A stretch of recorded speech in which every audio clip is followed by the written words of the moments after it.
지금에 대해 주님께서 여러분을 위해 제 마음에 풀어놓으시는 것에 대해 나누겠습니다.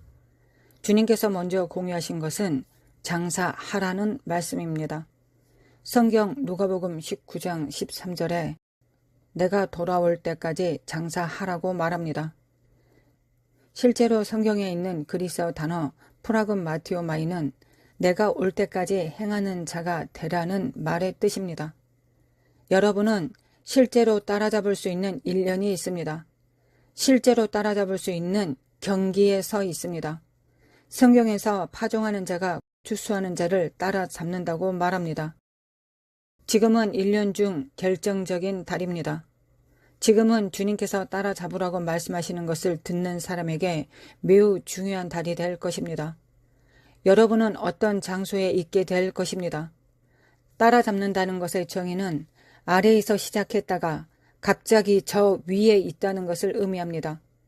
드레이크 노래처럼 들리겠지만 말 그대로 갑자기 여러분의 포지션이 바뀌는 것과 같습니다. 그런데 여러분이 뭔가 다른 일을 한 것이 아닙니다. 제가 드리는 말씀의 진리는 여러분들이 무엇을 해야 하는 것에 대한 것이 아닙니다. 예언적인 사람들은 무언가를 깨닫고자 합니다. 항상 하나님의 뜻 중심에 서고자 하는 이 간절함으로 인해 괴로워합니다. 나는 단지 하나님이 나에게 원하시는 것을 하고 싶을 뿐이다. 우리의 과도한 분석이 생각의 마비로 이어집니다. 우리가 과도하게 생각하면 아무것도 얻는 것이 없기 때문입니다. 지금 우리에게 어떤 달인지 말씀드리고 싶습니다. 여러분이 무엇을 하고 있는지에 관한 것이 아닙니다. 주님께서 말씀하시는 것을 들어보십시오. 여러분이 그것을 누구와 함께 하고 있는지에 관한 것입니다. 주님 없는 좋은 생각보다 주님과 함께하는 나쁜 생각이 차라리 더 낫습니다. 한 번 더 말씀드리겠습니다. 주님 없이 하는 좋은 생각보다 주님과 함께하는 나쁜 생각이 더 낫습니다. 우리 모두는 우리 자신에 관한 것을 생각하기 때문입니다. 10번 중 9번은 하나님이 사람들에게 하라고 말씀하시는 것이 나쁜 생각인 것처럼 보일 수도 있습니다.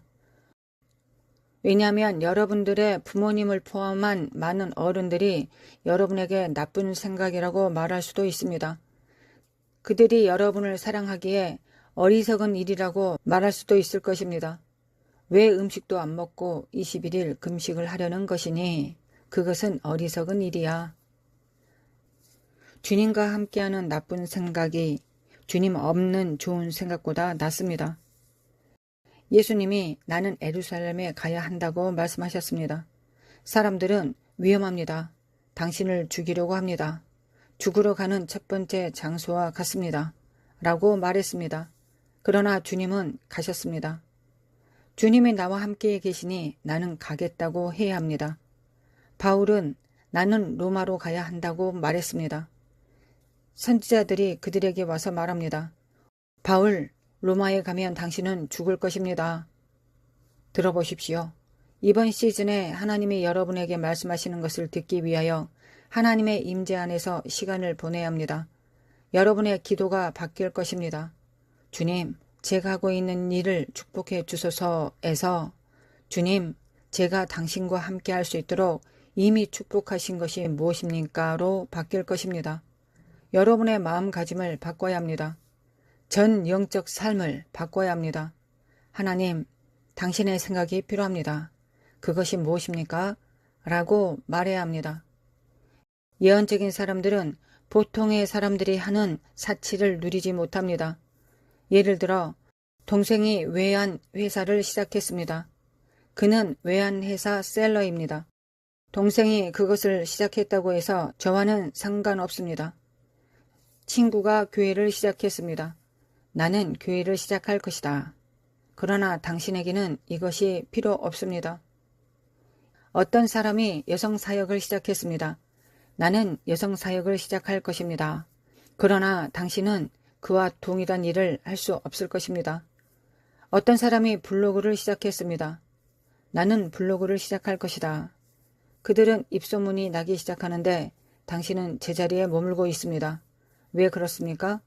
예언적인 사람들은 내가 무엇을 하는지에 관한 것이 아니라 내가 누구와 함께 그것을 하는지에 관한 문제가 가장 중요하기 때문입니다. 주님이 당신과 함께 계시지 않는 좋은 생각보다 주님이 당신과 함께 계시는 나쁜 생각이 성공할 것입니다. 당신은 지금 이 시대의 모세처럼 되어서 말해야 합니다. 하나님, 당신의 임재가 저와 함께 하지 않는다면 저는 거기로 가지 않을 것입니다.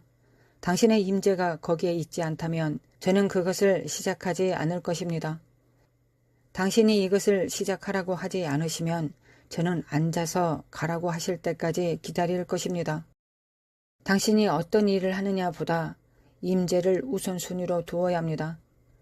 당신의 활동이나 일에 관한 것이 아닙니다. 임재에 관한 것입니다. 밤새도록 물고기를 잡았지만 아무것도 잡지 못한 베드로를 보십시오. 예수님이 오셔서 그물을 내려놓으라고 말씀하셨습니다. 베드로는 말했습니다. 예수님, 저는 어부입니다.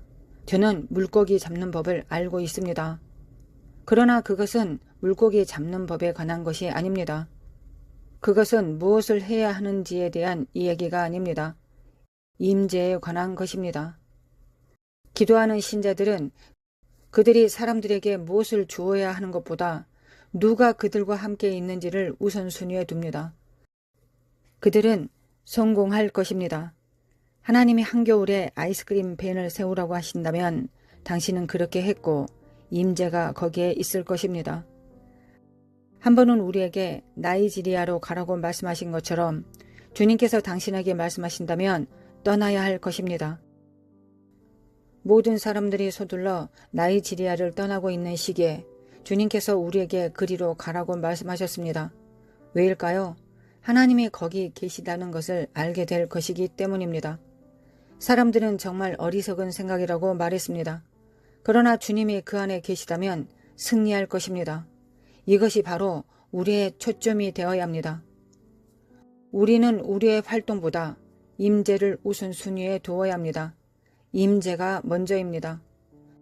내가 하고 있는 일이 아니라 하나님이 나와 함께 계시는 임재가 먼저입니다.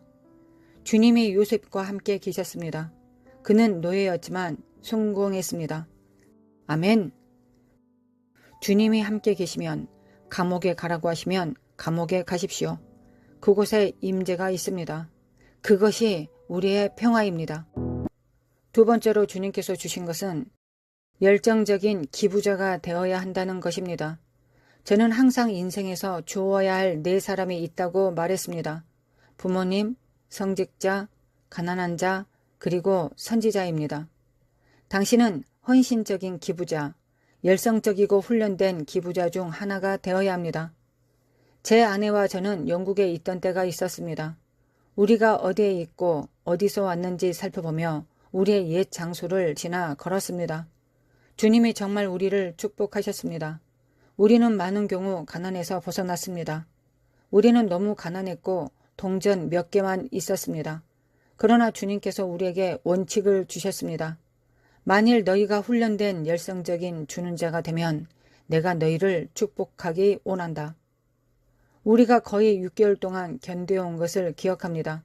수입이 전혀 없었습니다. 그러나 매달 집세 청구서를 내고도 각자가 누릴 수 있을 만큼 남았습니다. 그때 신혼이었고 직장이 없었습니다. 사역은 존재하지 않는 것과 같았습니다. 우리 인생에서 가장 무서웠던 6개월이었습니다. 어느 날 집에서 쫓겨나 차 안에서 살게 될지 알 수 없었기 때문입니다. 하지만 그것 아시나요? 이 사실이 우리가 주는 것을 단념시키지 못했습니다. 집세를 내야 할 때마다 누군가가 우리 손에 돈을 주었습니다. 우리는 항상 그것을 하나님께 돌려드렸습니다. 어떻게 그런 일이 일어났는지 말씀드리겠습니다. 우리는 기회를 찾기 시작했습니다. 기회가 눈앞에 나타났습니다. 대부분의 사람들이었습니다. 생각지도 못한 장소에서 기회들이 주어졌습니다. 회장에 있는 복도에 들어가기 위해 시간과 장소에 상관없이 닥치는 대로 사람들과 부딪히는 것이었습니다. 갑자기 주님의 말씀이 환경의 모든 것을 바꾸었습니다. 그것은 하나님의 임재였습니다. 우리는 종종 하나님이 돈을 주신다고 생각합니다. 하나님은 돈만 주시지 않습니다. 하나님은 축복을 주십니다. 주님의 축복은 부가 아닙니다. 주님의 축복은 흔하지 않는 은혜입니다. 그것은 상황을 바꾸는 것입니다. 하나님께서 다른 사람에게는 주지 않으신 것을 당신에게는 불공평한 이점을 주시는 것과 같습니다. 사람들은 우리의 삶을 봅니다. 심지어 우리도 우리의 삶을 봅니다. 하나님이 우리를 어떻게 축복하셨는지, 우리를 어떻게 번성케 하셨는지, 그것은 공평한 일이 아닙니다. 흔하지 않는 일이었습니다. 우리 가족은 지금 휴스턴에 있습니다. 주님께서 우리를 축복하셨습니다. 지금은 $10,000,000 규모의 부동산이 있습니다. 이전에는 $1,000,000 정도였습니다. 이 집을 사는 것은 나쁜 생각이었습니다. 이 부동산으로 무엇을 할 것입니까? 당신은 심지어 돈도 없습니다. 라고 사람들이 말했습니다. 그러나 주님께서 그 안에 계셨습니다. 사람들은 이 지역은 범죄 지역이라고 말했습니다. 범죄율이 높은 지역이기 때문에 사람들은 이 지역에 있고 싶어 하지 않았습니다. 그런데 갑자기 모두가 써니사이드로 이사하고 싶어 합니다. 회사가 이사하고 있고 집이 바뀌고 지역 사회가 변화되고 있습니다. 그것은 글로벌 운동으로 사람들을 지역 사회로 몰아가고 있습니다. 그분의 임재 때문입니다. 당신은 지금 하나님의 임재 가운데 나아가야 합니다. 저는 사람들에게 말했습니다. 알다시피 저는 주는 자입니다. 그는 말했습니다. 왜 그 말을 하는 것입니까? 하나님이 저를 축복하시기를 원하기 때문입니다. 아하, 그런데 우리는 이미 천국에 있는 모든 영적인 축복을 받았습니다. 맞습니다. 하지만 저의 축복이 천국에 머물러 있기를 원하지 않습니다. 하나님의 축복을 이 땅에서 발견하게 되기를 원하고 있습니다. 가장 좋은 비유가 있습니다. 제가 비행기를 탔을 때 아내에게 보습제를 달라고 말했습니다. 그녀는 그것이 머리 위 수납칸에 있다고 말했습니다. 비행기는 이륙해야 했습니다. 모두가 앉아 있었고 그 물건을 어떻게 해야 사용 가능한지가 저의 관심을 끄는 일이었습니다. 그러나 저는 접근할 수 없었습니다. 그것은 항상 제 위에 있었습니다. 하나님으로부터 당신이 필요한 모든 것이 지금 당신 위에 있습니다. 그것은 이미 천국의 장소에서 당신 위에서 사용 가능하며 당신이 11조와 헌금을 통해 그것을 활성화하기를 기다리고 있습니다. 저는 그 천국의 창을 열 것입니다. 즉 축복이 천국에 있고 하나님이 창을 여실 것이고 그 축복이 당신의 삶에 임하기 시작할 것입니다. 마지막으로 지금은 우리가 여기서부터 어디로 자라가야 하는지 자문해야 하는 달이 될 것입니다. 우리가 여기로부터 어디로 자라는가? 주님께서 저에게 이 말씀을 주셨습니다. 열왕기하 6장에 나오는 이 성경 말씀을 주셨습니다. 우리가 당신과 함께 거주하는 이곳이 너무 좁습니다. 이것은 선지자의 생도들이 말한 것입니다. 엘리야, 우리가 짓겠습니다. 더 크게 짓지 않으면 하나님은 더 많이 부어주시지 않으실 것입니다. 확장이 있어야 합니다.